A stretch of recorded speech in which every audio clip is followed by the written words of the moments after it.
Rekonstrukce mostu na silnici 2/480 mezi Kopřivnicí a Lubinou nad železniční tratí by měla být zahájena letos v létě. Vzhledem k náročnosti stavby a vysokým finančním objemům byla stavba naplánována po etapách v letech 2012 až 2013.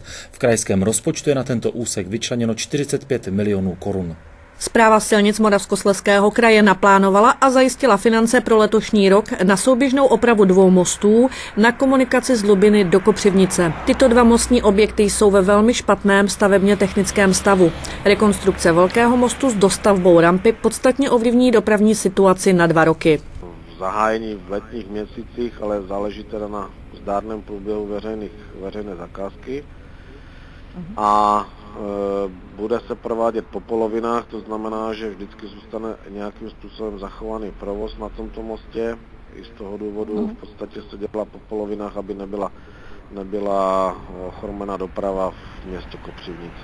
S dopravními komplikacemi se ale řidiči budou muset smířit, protože rekonstrukce je neodkladná. Stav mostu se stále zhoršuje. Zatím je situace stabilizovaná a most není nutno uzavřít.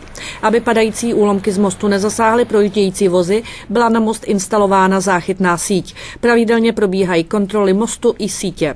V této chvíli je ten most ve špatném stavebně technickém stavu, to znamená, že je ohodnocen známkou 6, s tím, že takové nejdůležitější práce se budou týkat vlastně nosné konstrukce toho mostu.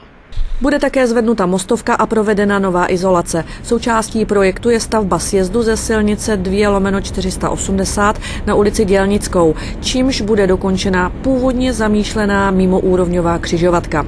Výběrové řízení připravuje Krajský úřad Moravskoslezského kraje. Souběžně probíhá jednání s městem Kopřivnice o spolufinancování stavby a společném postupu v realizaci veřejné zakázky.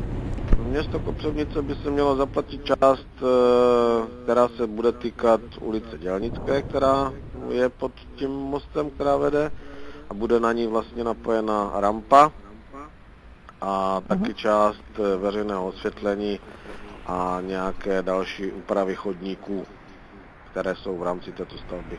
Vzhledem k právě připravovanému výběrovému řízení zatím není znám celkový finanční objem kompletního díla. Odhadované náklady na obě stavby činí 120 milionů korun.